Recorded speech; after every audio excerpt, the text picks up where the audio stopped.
Nesse vídeo, a gente vai discutir o experimento 3 da disciplina de EE 301. Os assuntos abordados serão polarização da luz, reflexão e refração, ângulo de Brownser e as constatações experimentais que foram tomadas durante as aulas. Bom, o nosso primeiro tópico é discutir um dos fundamentos da luz, que é ela ser uma onda eletromagnética, ou seja, a luz é uma onda formada por um campo elétrico e um campo magnético oscilando no espaço. Algo importante de se pontuar aqui é que as ondas eletromagnéticas são formadas por um campo elétrico, um campo magnético e uma direção de propagação perpendiculares entre si, como é possível ver no esquemático do slide. Para o nosso experimento, é importante que a gente consiga dividir a luz em duas categorias. A primeira, como luzes polarizadas e luzes não polarizadas. Uma luz não polarizada é aquela formada por um campo elétrico que oscila em diferentes direções, como é possível ver na primeira figura, onde a gente tem 3 ondas elétricas oscilando em 3 direções diferentes. Enquanto uma luz polarizada é aquela formada por uma onda elétrica oscilando em apenas uma direção. As luzes naturais, ou seja, as luzes que são incididas por lâmpadas, a luz do sol, elas são luzes não polarizadas. Utilizando o conceito de polarização que foram idealizados os polarizadores, que consistem em filtrar as ondas elétricas de um feixe de luz, permitindo a passagem apenas da luz formada pela onda elétrica paralela à direção do eixo de transmissão do polarizador.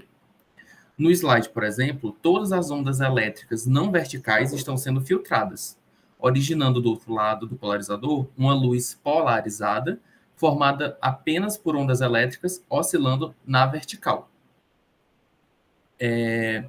Tendo definido os polarizadores, nós vamos ver alguns casos para compreender melhor o funcionamento da luz passando por esse tipo de dispositivo. Bom, aqui nós temos dois polarizadores, um conjunto de dois polarizadores. No nosso primeiro caso, os dois polarizadores têm eixos não ortogonais, ou seja, eles não são perpendiculares. O que acontece aqui é que, ao incidir uma luz, haverá luz no fim do conjunto, na mesma direção do eixo de transmissão do último polarizador. Não tem nada de muito especial nesse caso, mas o que é interessante observar é o caso em que os dois polarizadores têm eixos de transmissão ortogonais. Nesse caso, quando nós incidimos luz nesse conjunto, não haverá passagem de luz no fim do conjunto.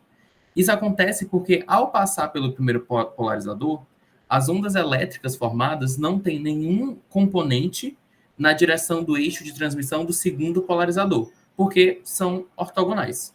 Ou seja, tem uma ausência de luz no fim do conjunto. Isso considerando que os polarizadores são polarizadores ideais. Na prática, poderia sim haver a passagem de um pouco de luz. Um outro caso interessante de observar são um conjunto de 3 polarizadores. Imaginando esse caso de 2 polarizadores ortogonais, nós colocaríamos um terceiro polarizador no meio, de eixo de transmissão diferente desses outros dois, e o que a gente ia ver que ia acontecer é que haveria sim a passagem de luz, como é possível ver nesse esquemático aqui. Nós temos um polarizador, o primeiro polarizador é um polarizador vertical, o último é um polarizador horizontal. Caso eles tivessem só os dois num conjunto, não haveria passagem de luz, mas nós temos um polarizador aqui com eixo de transmissão em 45 graus. O que acontece é que esse polarizador, ele restaura no eixo, em uma certa direção, o campo elétrico que antes não havia. O que acontece, então, é que, no fim, existe sim a passagem de luz nesse conjunto de 3 polarizadores. Tendo conceituado polarização e os polarizadores, nós vamos passar para conceituar 2 fenômenos que acontecem com a luz quando nós incidimos em um material. São eles reflexão e refração. Imaginando que nós estamos no meio material de índice de refração N1 e estamos incidindo a luz na superfície de um material de índice de refração N2, podem ocorrer dois fenômenos. A reflexão é quando a luz ela não adentra nesse material. Ela é refletida de volta para o mesmo meio em que ela foi incidida. Se ela é incidida com um ângulo beta em relação ao normal, ela volta para esse meio com um ângulo beta sendo mais transposto para o outro lado do eixo normal. Já a refração é quando a luz ela entra nesse segundo material. Quando isso acontece, nós usamos a lei de Snell para determinar o novo ângulo em que a luz vai percorrer. Se ela entra com um ângulo de φ, ela entra nesse material com um ângulo de alfa, seguindo a lei de Snell que correlaciona o seno desses ângulos com os índices de refração desse meio. O ângulo de Brewster é quando você soma o ângulo de refração e o ângulo de reflexão, e a soma desses é 90.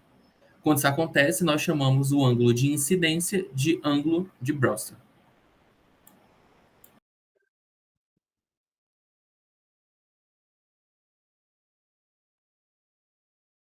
Olá, agora nós vamos trabalhar em algumas constatações experimentais que foram vistas em sala de aula. A primeira delas é o efeito de um filtro polarizador na nossa visão. Então, para observar o efeito que um filtro de polarização tem nas imagens que a gente observa no dia a dia, foi feito um experimento bem simples, né? Então, saímos da sala de aula e observamos o reflexo da luz do sol numa região distante no chão, certo? Eh, Nesse experimento, observamos claramente que, ao mudar a orientação do filtro polarizador, percebíamos a mudança da intensidade de feixes de luz e uma percepção de claridade da imagem era bastante diferente. Nessa primeira imagem, podemos observar esse efeito. O que o polarizador faz com as imagens que observamos? O que o filtro polarizador, a lente de uma câmera, um óculos com filtro de polarização, o que isso vai causar de diferença na imagem, né? Basicamente, quando olhamos uma imagem, olhamos para uma paisagem ou algo do tipo, a luz que chega aos nossos olhos, que permite que a gente interprete essa imagem, essa luz, ela é uma luz que vem de diversas fontes, né? Ela não vem diretamente bate no objeto e vê nossos olhos, não. Essa luz ela se espalha, ela sofre diversos efeitos, e essa luz ela tem diversas polarizações, né? Então, esse excesso de feixes de luz, principalmente pessoas que têm fotossensibilidade ou algum problema de visão, como astigmatismo, esse excesso de feixes de luz vai causar um desconforto na vista, uma imagem não tão nítida. E esse problema, né, pode ser corrigido por uma lente com filtro de polarização. É a mesma coisa para fotos. Então, nessa primeira imagem aqui, vemos como a imagem dentro do filtro ela fica melhor, ela fica mais bonita. Por que isso acontece, né? Ah, o filtro vai causar justamente, vai filtrar algumas polarizações da luz. Então, os feixes que batem no chão ou batem nas imagens que você está vendo em um certo ângulo, e esse ângulo é famoso, chamado ângulo de Brewster, vai fazer com que uma luz que chega não polarizada saia polarizada. E o que o filtro polarizador faz é eliminar essas polarizações. Então, de efeito geral, você tem menos feixes, menos luz, menos intensidade luminosa chegando na sua vista. Isso faz com que você tenha uma imagem um pouco mais nítida. Certo? Aqui, na segunda imagem, vemos o efeito da polarização. Né? O que significa um filtro de polarização? A luz ela chega com várias polarizações e ela sai com uma polarização vertical, por exemplo, nesse caso. Depende do tipo de filtro que você está utilizando. Outras constatações experimentais que foram vistas no laboratório foi o seguinte: imagine que temos aqui o filtro A, B e C. No primeiro experimento, nós colocamos apenas o filtro A e o filtro C. Então temos uma fonte luminosa, representada aqui por I0, que irradia uma luz não polarizada. Então o que o filtro A vai fazer é polarizar linearmente essa luz. Então essa luz no ponto A vai sair com uma polarização vertical. Ignoremos o filtro B, imaginemos que ele não existe nesse momento, e essa luz ela passa com uma polarização vertical até o filtro C, que tem uma polarização horizontal. O que veríamos no ponto C? A verdade é que não veríamos passagem da luz, essa luz seria totalmente bloqueada. Por quê? Porque temos um ângulo de 90 graus entre os filtros, não tem como essa luz passar. Né? Então, primeiro há uma filtragem apenas da polarização vertical, depois o filtro C tenta filtrar apenas a polarização horizontal, mas não tem luz com polarização horizontal passando. Então, a imagem vista no ponto C seria totalmente preta. Isso pode ser representado por essa região aqui, nessa imagem que eu estou apontando aqui nessa imagem. Agora imagine que colocamos o filtro B nessa imagem. O que vai acontecer? Bem, primeiro a luz não polarizada chega ao filtro A e sai no ponto A verticalmente polarizada.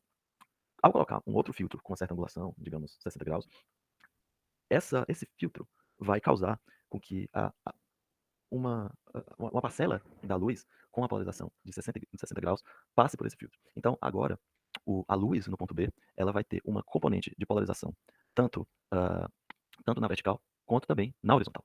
Certo? Porque tem uma componente desse filtro na vertical que deixa passar uma parte da luz do ponto A para o ponto B. E quando colocamos o filtro C, o que vai acontecer? A luz no ponto B, ela tem uma polarização que tem componentes tanto verticais quanto horizontais, devido ao filtro de 60 graus.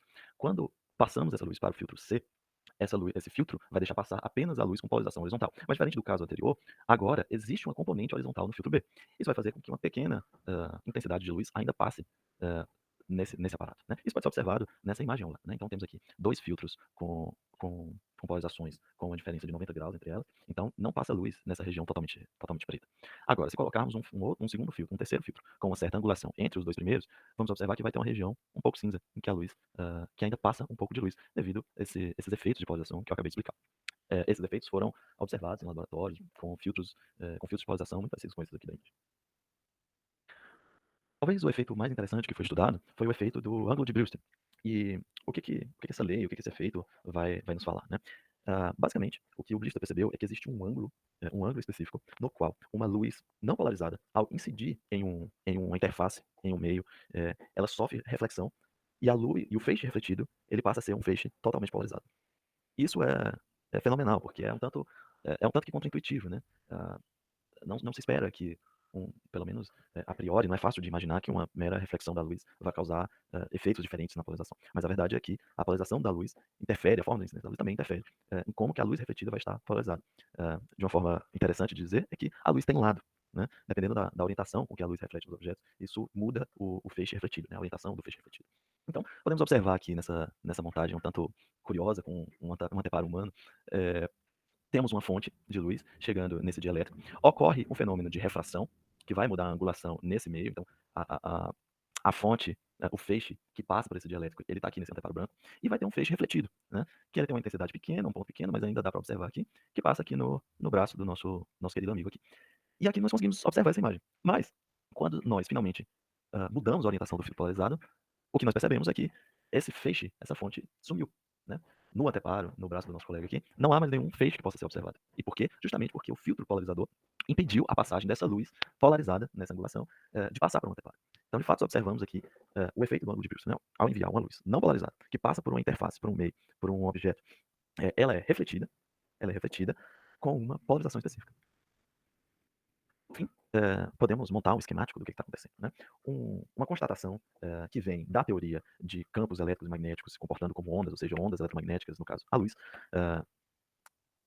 Existe um resultado bastante importante para esse efeito do ângulo de Brewster. Né? E esse efeito é que o ângulo que o feixe refratado faz com a interface e o ângulo que o feixe refletido faz com a interface, eles precisam somar 90 graus. E foi exatamente o que nós observamos nos experimentos. É claro que existem algumas imprecisões nas medidas, as medidas foram feitas com transferidores, ah, e há uma incerteza grande nesse tipo de medida. Mas, no intuito de observar o fenômeno ah, da reflexão da luz e sobre o ângulo de Brewster, o experimento foi um sucesso, porque observamos de uma forma muito parecida o que nós esperávamos observar. Então, o ângulo de refração com a interface foi aproximadamente 55 graus, e o ângulo refletido com a interface foi aproximadamente 35 graus, mostrando uma coerência bastante grande com a teoria eletromagnética, a teoria de ondas eletromagnéticas e polarização da luz, com as observações experimentais que podemos fazer de uma forma bem simples e bem lúdica em um laboratório. Obrigado pela atenção. Terminamos por aqui.